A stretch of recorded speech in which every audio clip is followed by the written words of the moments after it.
Bienvenidos a nuestro video.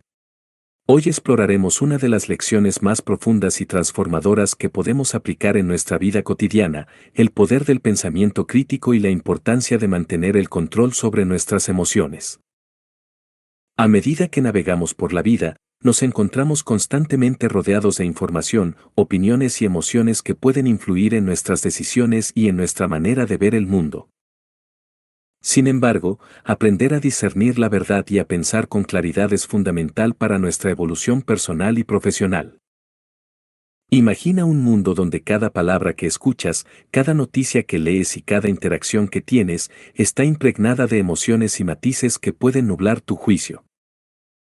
Es fácil caer en la trampa de dejarse llevar por el entusiasmo desmedido, la ira, la envidia o incluso el amor.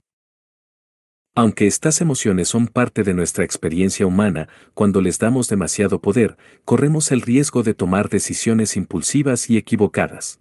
El primer paso para dominar este arte es aprender a cuestionar.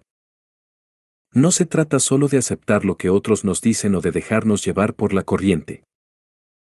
En lugar de eso, debemos adoptar una mentalidad inquisitiva, donde cada afirmación, cada consejo y cada declaración se convierten en un punto de partida para una evaluación más profunda. Preguntarnos por qué y cómo lo sé es esencial. Esta curiosidad activa no solo nos ayudará a filtrar la información, sino que también fortalecerá nuestra confianza en nuestras propias conclusiones.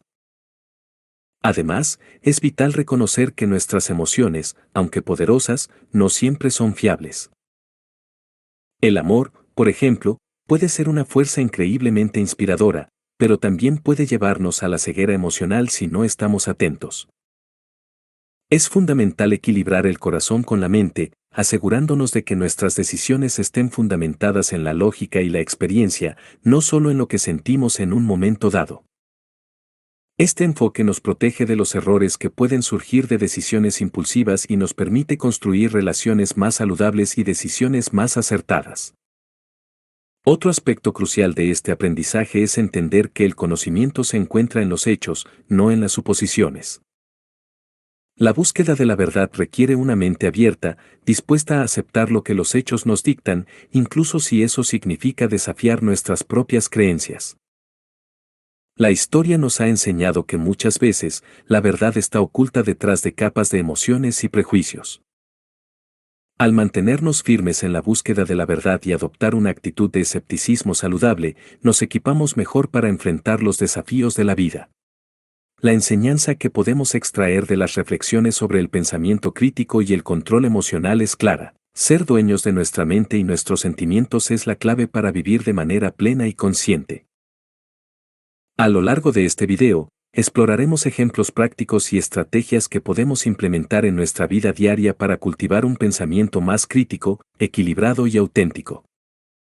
Prepárense para transformar su manera de pensar y de vivir. ¿Cómo ser un pensador preciso? Deseo darte algunas pruebas críticas que se utilizarán en el negocio de separar los hechos de la información errónea. Esta es quizás la parte más importante de toda esta lección. En primer lugar, examina con un cuidado inusual todo lo que leas en los periódicos o escuches en la radio, y forma el hábito de nunca aceptar ninguna afirmación como un hecho simplemente porque la leíste o la escuchaste expresada por alguien. Las afirmaciones que contienen alguna proporción de hecho a menudo son intencionadamente o descuidadamente distorsionadas para darles un significado erróneo. Si un político lo dijo, por ejemplo, si deseas llegar a los hechos, simplemente invierte lo que dijo y te acercarás bastante a la verdad. ¿Está claro? Examina cuidadosamente todo lo que leas en libros, sin importar quién los haya escrito. Nunca aceptes las palabras de ningún escritor sin hacer al menos las siguientes preguntas y asegurarte de las respuestas. Te daré las preguntas en un momento. Pero si estuvieras aplicando esta información a mis libros, y muchos de ustedes los han leído, se aplicaría de la misma manera que a los libros de cualquier otra persona. No importa cuánto puedas pensar en mí, cuánto confianza puedas tener en mí, hay ciertas maneras y medios por los cuales puedes poner a prueba mis libros, la solidez de los mismos, así como puedes probar la solidez de los libros de cualquier otra persona o las afirmaciones de cualquiera. Si vas a juzgar la solidez de mis libros, sin embargo, y no estás seguro en tu propia mente sobre si son sólidos o no, unas pocas estadísticas te ayudarían mucho. En primer lugar, el hecho de que más de 65 millones de personas han leído mis libros y un gran porcentaje de esas personas ha expresado el hecho de que se han beneficiado de ellos. En segundo lugar, el hecho de que durante los últimos 24 años, los libros que he escrito han recaudado más de $23.400.000, distribuidos en 2/3 del mundo civilizado. En tercer lugar, el hecho de que la información que se incluyó en esos libros provino de 500 de los hombres más destacados y exitosos que este país ha conocido.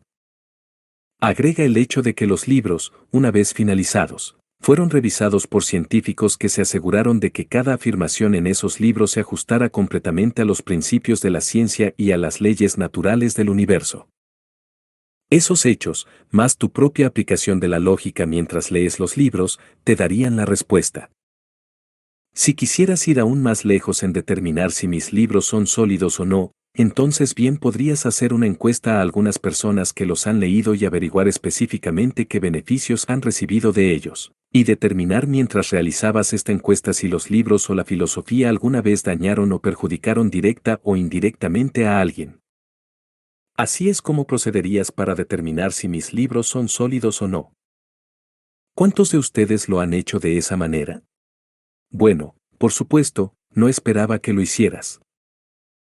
Esperaba que me aceptaras al valor nominal, lo cual la mayoría de ustedes ha hecho.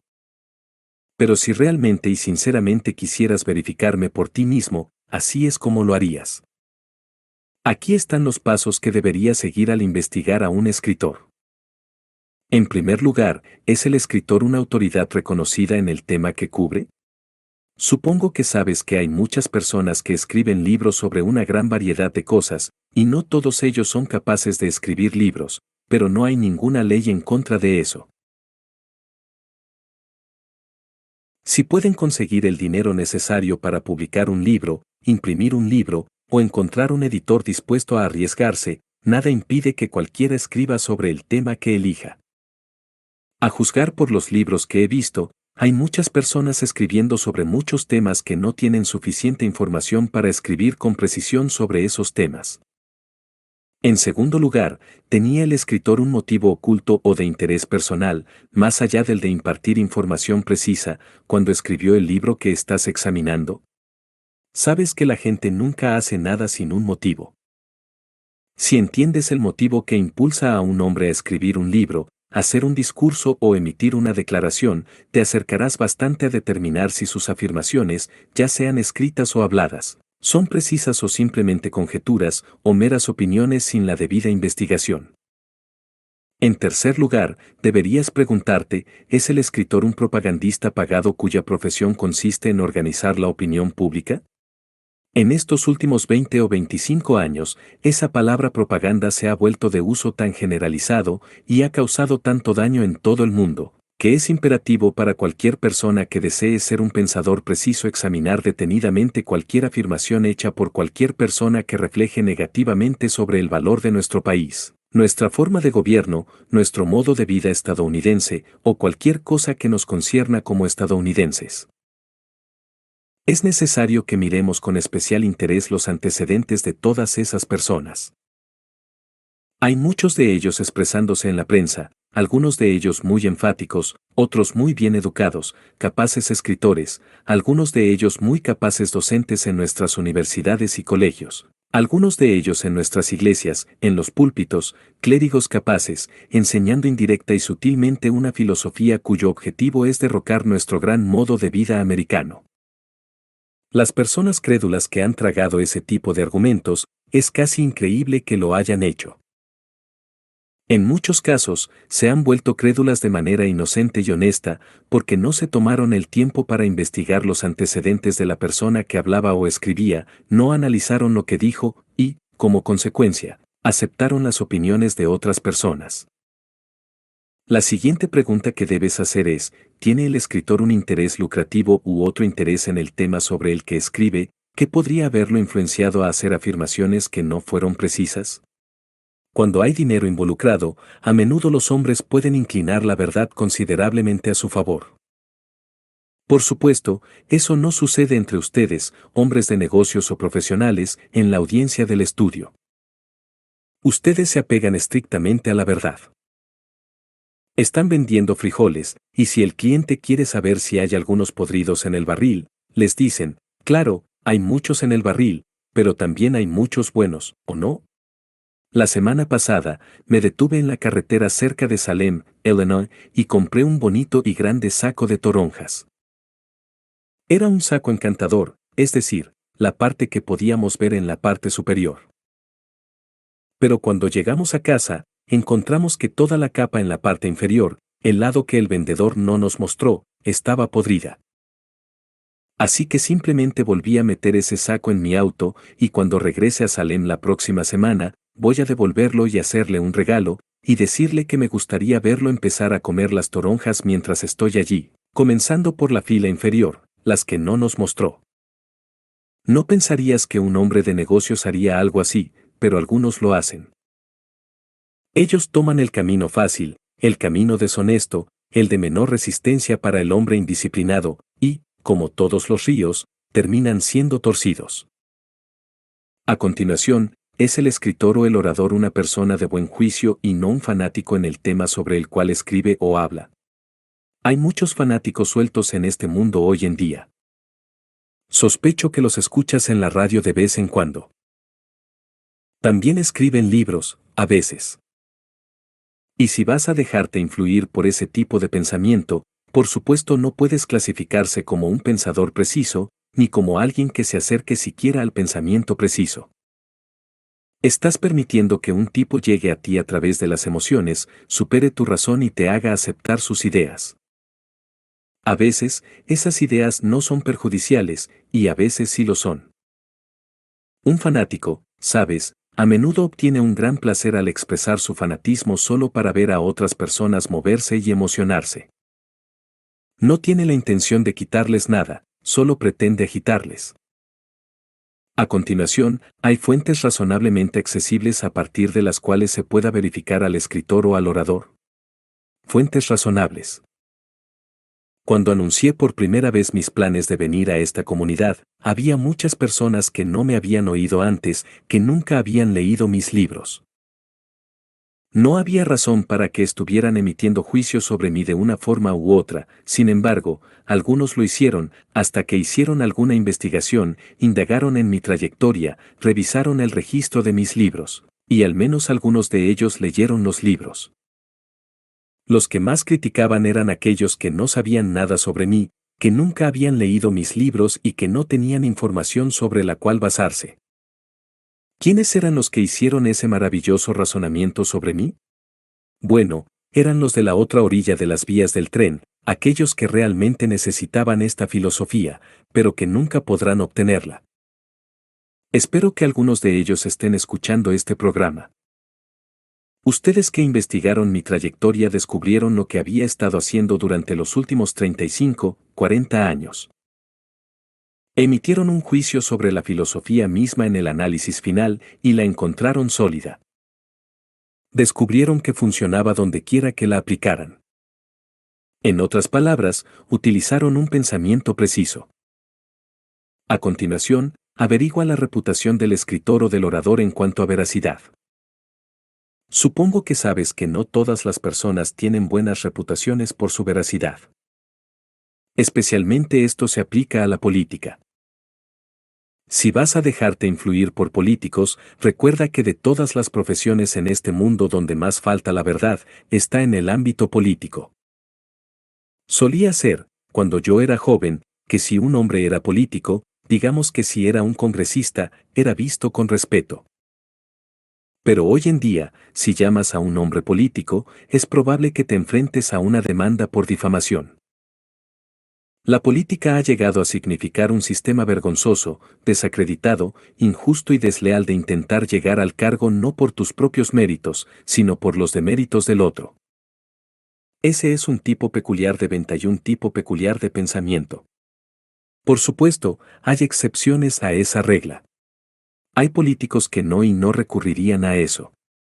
pero la mayoría de ellos sí lo hace. Por esa razón, ustedes, los votantes, yo y ustedes, tenemos la responsabilidad con nosotros mismos y con nuestros semejantes al tratar con políticos de no dejarse influir por ningún político que intente llegar al cargo tratando de derribar al otro. A continuación, aprendan a ser cautelosos y a usar su propio juicio, sin importar quién esté tratando de influir en ustedes. Si una declaración no armoniza con su propio poder de razonamiento y si está fuera de sintonía con su experiencia y lógica, al menos manténganla bajo examen. No actúen sobre ella hasta que obtengan más información. La falsedad tiene una extraña manera de traer consigo alguna forma de nota de advertencia, quizás en el tono de voz de quien la presenta. Esto, cuando se conoce como intuición. No es extraño que la falsedad tenga una peculiar manera de traer consigo, en cualquier forma en que se exprese, una nota de advertencia. Puedo decirles con sinceridad que en toda mi vida, a pesar del número de personas en las que me he decepcionado, nunca he sido engañado por nadie sobre nada. A menudo, por ejemplo, al emplear gerentes de negocios, he tenido unos 10 gerentes de negocios, y casi todos resultaron ser malos. Estaban más interesados en aprovecharse de mí por algo que en hacer algo por mí. En esos casos, esa nota de advertencia aparecía cuando estaba entrevistando a esos gerentes antes de contratarlos. Pero necesitaba a un hombre y elegí al más cercano, no porque tuviera plena confianza en él, sino porque esperaba que mi advertencia interna resultara ser falsa y que todo estaría bien. Pero rara vez las cosas salieron de esa manera. Si observas tus transacciones comerciales y situaciones sociales, encontrarás que siempre llega una nota de advertencia con la falsedad. No puedo decirte cómo detectarla, solo tú puedes reconocerlo. Las mujeres suelen saber más sobre eso que los hombres. He oído que en el cortejo, las mujeres no prestan tanta atención a lo que los hombres dicen como a la forma en que lo dicen. ¿Es correcto, damas, o no? Creo que es correcto. No es tanto lo que el hombre dice, sino la forma en que lo dice lo que le indica a la mujer, que tiene un sentido de intuición mucho más agudo que el de los hombres, si él está mintiendo o tratando de causar una buena impresión, o si es sincero. Cuando quiero averiguar sobre hombres, siempre llevo conmigo a mi esposa, Annie Lou. Ella tiene un sentido de intuición muy agudo. Planeo dejarla hablar un poco con el hombre sobre el que deseo saber mucho, y siempre vuelve y me da la información necesaria sobre él. Nunca he sabido que se haya equivocado al respecto. La mayoría de las mujeres tienen un sentido de intuición muy agudo, pero muchas no siempre se dejan guiar por esa intuición. A menudo la ignoran. Cuando lo hacen, generalmente se meten en problemas. Creo que ustedes también pueden confirmar eso, damas.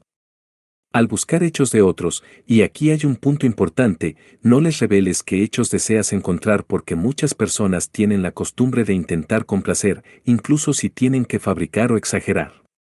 Detén a cualquier persona que desees y pregúntale cómo llegar a algún lugar pequeño y apartado, y te señalará hacia el camino y dirá, bueno, está justo allá, a unas 2 millas, y luego giras a la derecha 2 millas, y después sigues 2 millas más, y ahí está. De hecho, podría ser que el lugar esté en la otra dirección, pero nunca te dirá que no sabe. Siempre te dará la información. La mayoría de las personas son así, no quieren admitir que no saben. Cuando descubren cuál es la respuesta que esperas, hay un rasgo común, una debilidad común, en las personas para intentar darte la respuesta que estás buscando. Recuerda eso. Si realmente y verdaderamente deseas información, no le des a la persona de la que la estás buscando la menor idea de lo que piensas que va a decir. Entonces, al no tener nada que le guíe, se le escapará un error y quizás te dé la verdad. Todo esto se enmarca en el pensamiento preciso. La ciencia es el arte de organizar y clasificar hechos. Cuando desees asegurarte de que estás tratando con hechos, busca fuentes científicas para su verificación siempre que sea posible. Los hombres de ciencia no tienen razones ni inclinaciones para modificar o cambiar los hechos, ni para tergiversar. Los científicos son los pensadores más precisos del mundo, porque buscan lo que realmente existe, no lo que les gustaría encontrar. Cuando la señora Curie comenzó su búsqueda de radio, cuando nadie sabía cómo era el radio, No sabían cuántas moléculas había en el átomo, no sabían dónde buscarlo. Ella empezó con una mente abierta. Si no hubiera tenido una mente abierta, nunca habría descubierto la existencia del radio. Partió de la hipótesis, a través del razonamiento inductivo, de que debía existir un metal conocido como radio, y al seguir ciertos principios de la ciencia, finalmente aisló ese metal y lo llevó a su control. Otra cosa sobre el pensamiento preciso: tus emociones no siempre son confiables. De hecho, generalmente son un 95% poco confiables. Eso se aplica a todas tus emociones, tanto negativas como positivas. Antes de dejarte influir demasiado por tus sentimientos, dale a tu cabeza la oportunidad de juzgar el asunto en cuestión. La cabeza es más confiable que el corazón. La persona que olvida esto generalmente lo lamenta. Aquí hay algunos de los principales enemigos del pensamiento sólido. Al frente de la lista, no lo adivinarías, pero al frente de la lista, el enemigo más destacado del pensamiento preciso es la más grande de todas las emociones, la emoción del amor. Si vas a ser un pensador preciso, tendrás que atar un hilo en cada extremo de tu corazón y sostener ambos hilos en todo momento. Si caes en una expresión excesiva de la emoción del amor, asegúrate de no soltar ambos hilos, y al menos mantén uno de ellos. Algunas personas, cuando se entregan al sentimiento del amor, se dejan llevar completamente, se lanzan de cabeza, y algunos de ellos nunca vuelven a salir a la superficie. Es lamentable, ¿no es cierto?, que la mayor de todas las emociones pueda ser, y a menudo es, la más peligrosa de todas. La emoción del amor nunca es peligrosa para un pensador preciso. En toda mi vida, y he tenido suficientes aventuras amorosas, puedes estar seguro de eso, podría confesarlo ahora, he tenido muchas. Pero en toda mi vida, solo me lastimé una vez, y no creo haber lastimado a nadie más que una vez. La vez que me lastimé fue cuando me dejé llevar completamente y olvidé sostener el otro hilo. Me dejé llevar del todo, y me costó. Me costó al menos $1.000.000 en efectivo, eso es bastante. Afortunadamente, tenía los medios para pagar. Pero eso no fue nada en comparación con el dolor y la tristeza y lo que me hizo. Me tomó 5 años recuperarme, volver al punto de partida. Esta es una parte de mi historia que supongo que no has escuchado. Pero bien podrías oírlo, y bien podrías saber que puede sucederle a cualquiera. Con toda mi capacidad para usar la autodisciplina, pasé por alto porque elegí pasarlo por alto. Quería tener una experiencia amorosa en mi vida con una persona peligrosa, y damas y caballeros, la tuve. Y quiero decirte algo más, valió la pena. Valió la pena porque me recuperé y aprendí de ello. La confesión honesta es buena para el alma. Vale la pena en muchos aspectos. En primer lugar, aprendí a no hacerlo de nuevo. En segundo lugar, aprendí que era lo suficientemente fuerte, a pesar de haber cedido a la más destacada e influyente de las emociones, para recuperar mi equilibrio y mi razonamiento. Sería imposible que alguien viniera y me jugara esa trampa de nuevo. De hecho, nadie me la jugó, yo me la jugué a mí mismo. Salté al agua profunda. Quería ver cómo era. Prácticamente había tenido cada otra experiencia. Quería ver cómo era ser decepcionado en una aventura amorosa, y amigo, lo obtuve. Por un valor de $1.000.000. Algunos de los otros enemigos importantes del pensamiento preciso son el odio, la ira, los celos, el miedo, la venganza, la codicia, la vanidad, el egoísmo, el deseo de algo por nada y la procrastinación. Nunca podrás hacer un pensamiento preciso cuando estés enojado, recuerda eso. Nunca serás un pensador preciso mientras permitas que alguna de estas emociones, sean constructivas, positivas o negativas, tomen posesión de ti. El pensamiento preciso es un asunto muy frío, damas y caballeros. Muy frío. Se hace con la cabeza, no con el corazón. No querría ser una persona que no expresara su corazón, ¿por qué? Sería un autómata humano. No quiero decir que debas cerrar tus emociones más finas, ni ninguna de tus emociones por completo, pero digo que puedes usar la autodisciplina para mantener todas esas emociones bajo control en todo momento. Cuando llegue el momento en que necesites ser frío para pensar y lidiar con los hechos en lugar de dejar que tus emociones te dominen, es cuando querrás aplicar la presión de la autodisciplina y dejar que tu cabeza haga el pensamiento, no tu corazón. El amor es lo más grande del mundo, sin ninguna duda. No habría civilización sin él. El hombre no sería más que un animal sin él. Por el mismo token, es la más peligrosa de todas las emociones si no eres un pensador preciso. Sospecho que hay personas en esta audiencia que podrían decir amén a eso. Luego está el fanatismo religioso, ese es un enemigo del pensamiento preciso.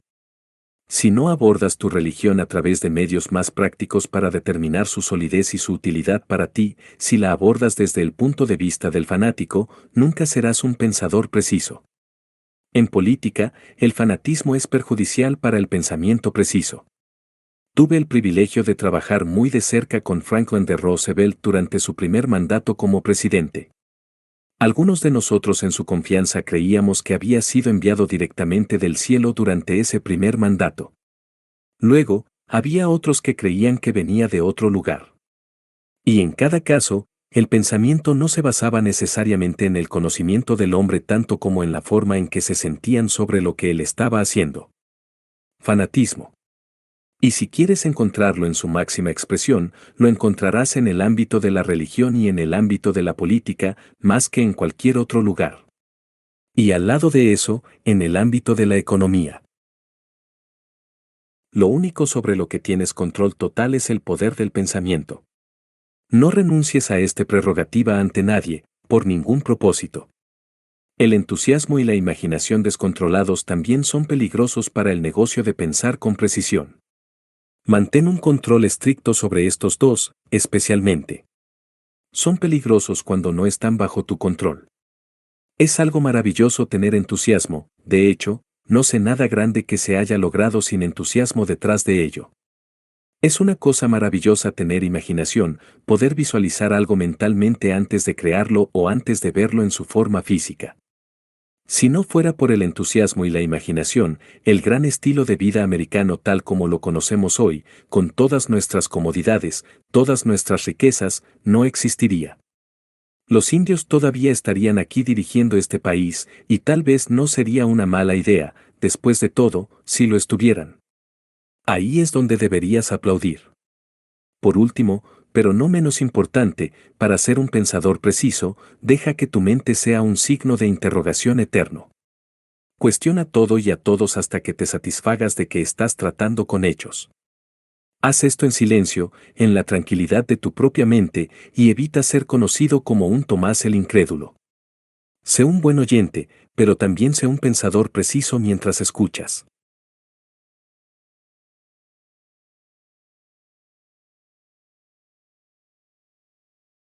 Y así concluimos nuestro video de hoy. Espero que estas enseñanzas sobre el pensamiento crítico y el control emocional hayan resonado en ustedes y les hayan proporcionado herramientas valiosas para enfrentar los desafíos cotidianos. Recuerden que la verdadera sabiduría proviene de la capacidad de cuestionar, discernir y mantener el equilibrio entre la mente y el corazón. Si les ha gustado este contenido, no olviden darle me gusta, compartirlo con sus amigos y suscribirse al canal para no perderse futuros videos llenos de ideas inspiradoras. También nos encantaría conocer su opinión. ¿Cómo aplican ustedes el pensamiento crítico en su vida diaria? Déjenos sus comentarios abajo. Gracias por acompañarnos hoy. Les deseamos un camino lleno de claridad y reflexión. Hasta la próxima.